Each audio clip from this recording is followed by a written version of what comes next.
Good morning students. Last video हम लोगों ने स्टडी की थी पीरियोडिक टेबल की इंट्रोडक्शंस में, जिसमें हमने triads law, octaves law, demerits of octaves law, इन सभी के बारे में हम लोगों ने स्टडी की थी और इनको पूरी तरह से हम लोगों ने समझा था और जाना था। अगर आप लोगों ने उस वीडियो को नहीं देखा था तो मैंने आई बटन में उसका लिंक दे दिया है, आप यहाँ पर जाकर उसको देख सकते हैं। आपके लिए इम्पॉर्टेंट है, इसको प्लीज़ मिस मत कीजिएगा। और आज के इस वीडियो में अब हम आगे फर्दर डिस्कशन करेंगे कि जो मेंडलीफ ने, जिनको हम डिमिट्री आइनोविच मेंडलीफ के नाम से जानते हैं, उन्होंने जो अपनी पीरियोडिक टेबल दी थी, उस पीरियोडिक टेबल में क्या प्रॉफिट्स थे, क्या लॉसेस थे, क्या उसका बेस था, किस आधार पर वो पीरियोडिक टेबल बनाई गई थी, इन सभी पॉइंट्स का हम डिस्कशन इस वीडियो में करते हैं। तो शुरू करते हैं इस वीडियो को।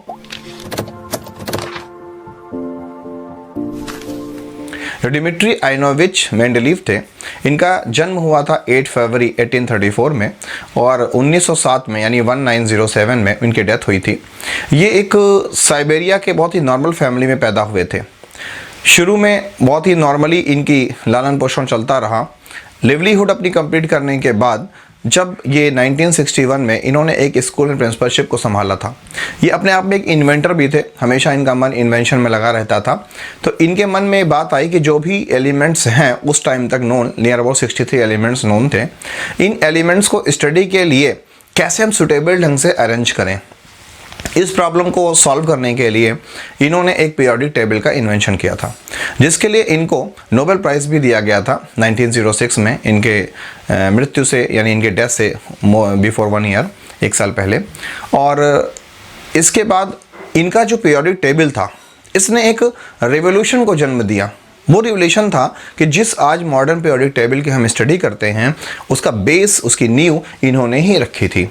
इसीलिए हम इनको फादर ऑफ पीरियोडिक टेबल भी कहते हैं, जिसमें मोज़ले साहब ने अपने रूल से, यानी मोज़ले साइंटिस्ट थे मोज़ले, उन्होंने अपने रूल से हेल्प किया था। उसका डिस्कशन हम आगे करते हैं। तो पहले हम समझते हैं कि मेंडलीव ने, जिनका कंप्लीट नाम था डिमिट्री आइवानोविच मेंडलीव, उन्होंने अपने इस पीरियोडिक टेबल का बेस क्या लिया था। तो उन्होंने अपनी पीरियोडिक टेबल में सारे एलिमेंट्स को सजाने के लिए, सारे एलिमेंट्स को एक वेल अरेंज करने के लिए इन्होंने एक आधार लिया था, एक बेस लिया था, और वो बेस था जिसे हम इनका ओल्ड पीरियोडिक लॉ कहते हैं। तो ये लॉ जो कहता है, according to this law the properties of elements are the periodic functions of their relative atomic masses.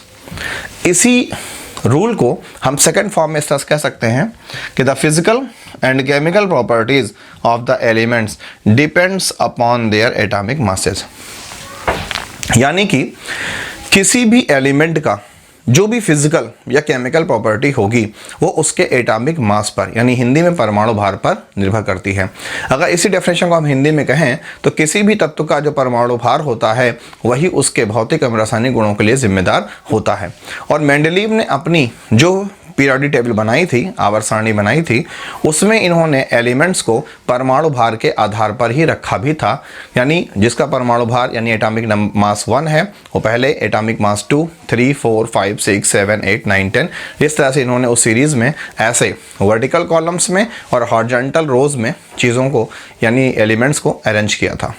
तो इनकी जो पीरियोडिक टेबल थी, उसमें जो वर्टिकल कॉलम्स थे वो 8 थे, और जो हॉरिजॉन्टल लाइंस थी वो थी 6, जिनको हम पीरियड्स कह सकते हैं। तो यानी मेंडलीव की जो ओल्ड पीरियोडिक टेबल थी, उसमें जो पीरियड्स थे, हॉरिजॉन्टल लाइंस, वो थी 6, और जो वर्टिकल लाइंस थी वो थी 8। इनको हम ग्रुप्स कहते हैं। तो इनके पीरियोडिक टेबल के मेन प्रॉपर्टीज़ क्या थी, हम उनकी स्टडी करते हैं। तो फर्स्ट था कि it published in German journal in 1872। जो ओल्ड पीरियोडिक टेबल जिसको हम बोलते हैं, जिसको आप मेंडलीव का ओल्ड पीरियोडिक टेबल कहते भी हैं, वो सबसे पहले 1872 में जर्मन जर्नल में पब्लिश हुआ था, और तब दुनिया को मिला था first periodic table. It contains 63 elements known at that time. और जब ये पीरियोडिक टेबल बनाई गई थी तो उस वक्त तक केवल मेंडलीव को 63 एलिमेंट्स ही मालूम थे। यानी उस समय तक केवल 63 तत्व ही हमें जानकारी में थे, और हमने इन्हीं 63 यानी 63 एलिमेंट्स को इस पीरियोडिक टेबल में जगह दी थी। Several gap in series for unknown elements. पहले से ही मेंडलीव को एक अंदाज़ा था कि हो ना हो कुछ नए एलिमेंट्स इन फ्यूचर हमारे पास डिस्कवर होंगे, तो उन्होंने पहले से ही उन अननोन एलिमेंट्स के लिए अपनी इस पीरियोडिक टेबल में गैपिंग बना रखी थी कि जब वो एलिमेंट्स मिलेंगे तो उनको हम यहाँ पर सेट करेंगे। और इन्होंने एक प्रेडिक्शन किया था, एक अंदाज़ा लगाया था कि उन न्यू एलिमेंट्स की जो प्रॉपर्टीज़ होगी वो इन्हीं अगल और बगल के दोनों एलिमेंट्स से मैच करेगी। और ऐसा हुआ भी कि बाद में जो एलिमेंट्स मिले उनकी प्रॉपर्टी इनके प्रेडिक्शन यानी इनके अनुमान के हिसाब से अगल बगल के एलिमेंट से मैच भी करते थे। Next point, letter R was used to represent elements in the groups। इन्होंने एलिमेंट्स के नेम को रिप्रेजेंट करने के लिए जिस लेटर का सहारा लिया था वो लेटर था आर। जैसे हम लोग बोलते हैं CO2, तो ये CO2 नहीं बोलते थे, ये C के प्लेस पे R का यूज़ करते थे, तो CO2 इनके हिसाब से था RO2। ऐसे ही NH2 इनके अकॉर्डिंग था RH2। ऐसे ही मेथेन यानी CH4 मेंडलीफ के अकॉर्डिंग था RH4। तो इस तरह से इन्होंने अपनी जो पीरियोडिक टेबल बनाई थी, मैं एक बार फिर से रिपीट करता हूँ, उसमें इन्होंने वर्टिकल लाइंस जो ली थी जिनको हम ग्रुप्स कहते हैं उनके नंबर्स थे 8। जो इन्होंने हॉरिजॉन्टल लाइंस ली थी जिनको हम पीरियड्स कहते थे उनके नंबर हैं 6। और इन्होंने उस पूरी पीरियोडिक टेबल में 63 एलिमेंट्स को स्पेस दिया था। उस पीरियोडिक टेबल में जगह जगह पे गैपिंग थी for the next unknown elements जो डिस्कवर होने वाले थे। और इस तरह से इन्होंने अपनी पीरियोडिक टेबल को लोगों के सामने 1872 में जर्मन जर्नल में पब्लिश किया था, जिसके लिए इन्हें नोबेल प्राइज़ भी दिया गया था। अब हम समझते हैं कि इनके जो पीरियोडिक टेबल्स थे उसके डिसएडवांटेज या एडवांटेजेस क्या थे। तो मेंडलीफ की पीरियोडिक टेबल्स के जो एडवांटेजेस थे वो बहुत ढेर सारे थे। यानी इससे पहले सारे एलिमेंट्स एकदम अस्त व्यस्त इन वेल अरेंज्ड कंडीशन में नहीं थे, वो सब डिस्टर्ब कंडीशन में थे। कोई एलिमेंट किसी पीरियड में, कोई एलिमेंट किसी भी ग्रुप में इस तरह से अटैच थे। ऑक्टेव्स लॉ भी इस चीज़ को एक्सप्लेन नहीं कर पा रहा था। तो मेंडलीव ने अपनी जो पीरियोडिक टेबल दी थी उससे काफ़ी एडवांटेजेस मिले लोगों को, और केमिस्ट्री और प्लस इन एलिमेंट्स की स्टडी बहुत ईजी हो गई। तो जो मेन प्रॉपर्टीज थी उसकी वो थी it classified elements for first time systematic. यानी मेंडलीफ ने ही वो पहले शख्स हैं जिन्होंने एलिमेंट्स की स्टडी को फर्स्ट टाइम सिस्टमेटिक बना दिया। कि जैसे हम अपने घरों में बुक्स रखते हैं तो बुक्स को हम अपने रो में या वर्टिकल कॉलम्स में एक वेल अरेंज रखते हैं, चाहे साइज के अकॉर्डिंग और चाहे क्लास के अकॉर्डिंग, कि क्लास 11th की बुक एक रैक में, क्लास 12th की बुक्स एक रैक में। वैसे ही इन्होंने एलिमेंट्स को एटॉमिक मास के बेस पर अरेंज कर दिया। तो इससे फ़ायदा ये हुआ कि अगर हम किसी भी एक ग्रुप के एलिमेंट्स की स्टडी कर रहे हैं तो बाकी एलिमेंट्स की प्रॉपर्टीज़ हमें लगभग मैच मिल रही हैं। इसमें कुछ डिसऑर्डर्स थे, कंप्लीटली सही नहीं था, बट पहले की कंडीशन में वेल सिस्टमैटिक था।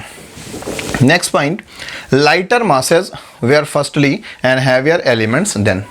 इन्होंने अपनी पीरियोडिक टेबल में सबसे पहले जो कम वजन वाले यानी कम एटॉमिक मास वाले एलिमेंट्स थे वो इनको इन्होंने पहले जगह दी थी, और जिनका एटॉमिक मास यानी परमाणु भार ज़्यादा था उनको इन्होंने बाद में जगह दी थी। यानी इनका जो पीरियोडिक टेबल का सीरीज़ था वो कम एटॉमिक मास से हाईवी एटॉमिक मास की तरफ ऐसे लेफ्ट टू राइट जाता था। It makes study of compounds easier. इनकी पीरियोडिक टेबल से पहले किसी भी कंपाउंड के बारे में सोचना और उसकी स्टडी अपने आप एक बड़ा टिपिकल वर्क था। क्यों? क्योंकि हम इस एलिमेंट की स्टडी करते थे और इसके जस्ट बगल रखा हुआ एलिमेंट कुछ और प्रॉपर्टी शो करता था। लेकिन जब ये पीरियोडिक टेबल बना तो हमें कंपाउंड्स की स्टडी कंपेयर प्रीवियसली यानी पहले की तुलना में हमें सिस्टमेटिकली आसान लगा। Next, inert gases at new place without disturbing old elements. यानी इस पॉइंट से पहले हम इस पॉइंट डिस्कस कर लेते हैं कि vacant space for future elements. इनकी पीरियोडिक टेबल में जो भविष्य में मिलने वाले एलिमेंट्स थे, फ्यूचर एलिमेंट्स जो उस समय इन्वेंट हुए ही नहीं थे, डिस्कवर हुए ही नहीं थे, उन एलिमेंट्स के लिए भी इन्होंने अपनी पीरियोडिक टेबल में स्पेस छोड़ रखा था। सबसे बड़ी अचीवमेंट ये थी। तो उसका फ़ायदा क्या हुआ? कि उसका फ़ायदा ये हुआ कि इनर्ट गैसेस, जो भी हमें इनर्ट गैसेस मिली थी, get new place without disturbing old elements. कि जैसे ही हमें इनर्ट गैसेज यानी हिंदी में अक्रिय गैसें मिली, हमने उनको पीरियोडिक टेबल में स्पेस दे दिया और हमें पहले से रखे हुए एलिमेंट्स को उनके स्पेस से डिस्टर्ब नहीं करना पड़ा। यानी पीरियोडिक टेबल में कोई छेड़छाड़ किए बिना हमने इनर्ट गैसेस को वहाँ पर प्लेस दे लिया। तो ये बहुत बड़ा एडवांटेज था हमारे लिए। It also helped in the correction of masses of several elements. यानी मेंडलीव की पीरियोडिक टेबल में जो एलिमेंट्स रखे हुए थे वो एटॉमिक मास के अकॉर्डिंग रखे हुए थे। इससे हमें ये आसानी मिली कि कुछ ऐसे एलिमेंट्स हैं जिनके एटॉमिक मास को लेकर बड़ा कंफ्यूजन था। जैसे हम बेरिलियम की बात करें तो बेरिलियम के बारे में ड्यूलांग और पेट्सर ने बताया था कि बेरिलियम का एटॉमिक मास 14.8 होता है, जबकि इसकी पोजीशन और इसकी बाईवैलेंट यानी हिंदी में 2 इलेक्ट्रॉन डोनेट करने की जो प्रॉपर्टी है यानी इसकी संयोजकता वैलेंसी 2 है।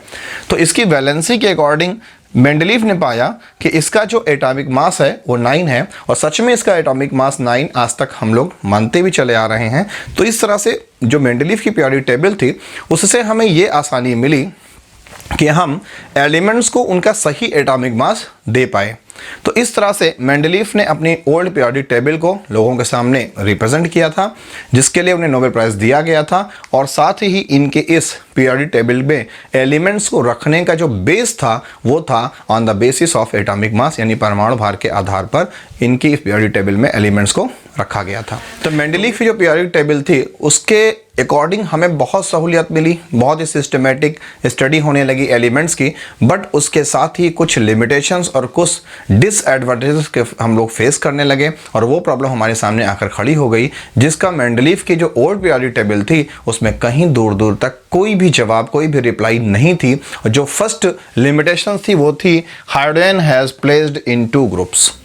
ये सबसे बड़ी कंट्रोवर्सी थी, यानी सबसे बड़ा विवाद था कि हाइड्रोजन को मेंडलीफ की पीरियोडिक टेबल में 2 जगह प्लेस दिया गया था।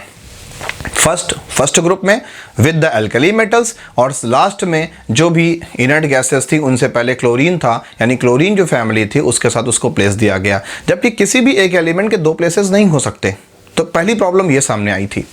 Next, showing similar properties elements, यानी जो भी एलिमेंट्स सेम प्रॉपर्टी शो करते थे, पुट इन अदर्स प्लेसेस, उनको अलग प्लेसेस में डिसिमिलर एलिमेंट्स के साथ रख दिया गया था। जैसे सिल्वर, थैलियम, बेरिलियम और पीबी यानी lead have same characters but are in different groups. इन सब की प्रॉपर्टी सेम है, बट इनको जो ओल्ड पीरियोडिक टेबल था उसमें अलग अलग रख दिया गया था, जो कि सबसे बड़ा चैलेंज था कि भाई प्रॉपर्टीज सेम है और एलिमेंट्स अलग अलग ग्रुप या अलग अलग पीरियड्स में मिल रहे हैं, तो how can we study it. Next, dissimilar elements, यानी ऐसे एलिमेंट जिनकी प्रॉपर्टीज एक दूसरे से मैच नहीं करती थी, are placed in same groups, वो सेम ग्रुप में रखे हुए थे। तो जब भी कोई स्टडी करने जाता था तो बहुत कंफ्यूजन्स को लेकर वो क्रिएट हो जाता था, यानी परेशान हो जाता था कि यार इसकी प्रॉपर्टी से मैच नहीं करती, एक ही फैमिली में रख दिया गया है। एग्जाम्पल, कॉपर, Ag यानी सिल्वर, Au यानी गोल्ड, ये सब क्वाइंस के मेटल्स हैं, इनसे क्वाइंस बनते हैं, ज्वेलरीज बनती हैं, और इन सभी को पुटअप किया गया था एल्कली एलिमेंट्स के साथ, जो कि सोडियम पोटेशियम की फैमिली है। तो ये बहुत बड़ा चैलेंज था। नेक्स्ट है, inert gases as argon is putted with potassium. कितना बड़ा ब्लंडर मिस्टेक था।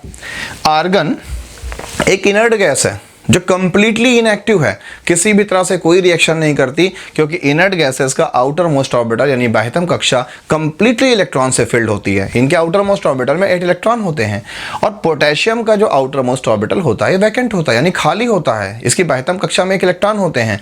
दोनों की प्रॉपर्टी दूर दूर तक मैच नहीं करते, एक साथ रखे गए हैं। तो ये सब बड़ी बड़ी लिमिटेशंस थी जो मेंडलीफ की ओल्ड पीरियोडिक टेबल में हमें फेस करना पड़ता था। और लास्ट था, नो प्लेसेस टू आइसोटोप्स। जैसे आपको मालूम है कि हाइड्रोजन के 3 आइसोटोप्स हैं, प्रोटियम, ड्यूटेरियम, ट्राइटियम। तो हमें हाइड्रोजन को तो प्लेस दिया गया था, वो भी कैसा था, कंट्रोवर्शियल था, कि कभी उनको हम बोलते थे फर्स्ट ग्रुप में और कभी बोलते थे 7th ग्रुप के साथ में। वैसे ही आइसोटोप को कोई प्लेस नहीं मिला गया था, जबकि प्रोटियम, ड्यूटेरियम, ट्राइटियम तीनों एलिमेंट्स हैं। तो इन सारी प्रॉब्लम और लिमिटेशन से कारण जो मेंडलीफ की ओल्ड पीरियोडिक टेबल थी बड़ी चैलेंजिंग थी, उसको लोगों ने चैलेंज करना शुरू कर दिया, और इसके बाद मॉडर्न पीरियोडिक टेबल आई थी, जिसको हम नेक्स्ट वीडियो में स्टडी करेंगे। तो उम्मीद करते हैं कि आपको ये वीडियो पसंद आया होगा। अगर ऐसा है तो प्लीज़ मेरे इस वीडियो को लाइक कीजिए, मेरे इस वीडियो को शेयर कीजिए, प्लीज़ मेरा हम्बल रिक्वेस्ट है सब्सक्राइब कीजिए, जिससे मेरे अपडेट्स आप तक पहुँचते रहें। मिलते हैं नेक्स्ट वीडियो में। Thank you.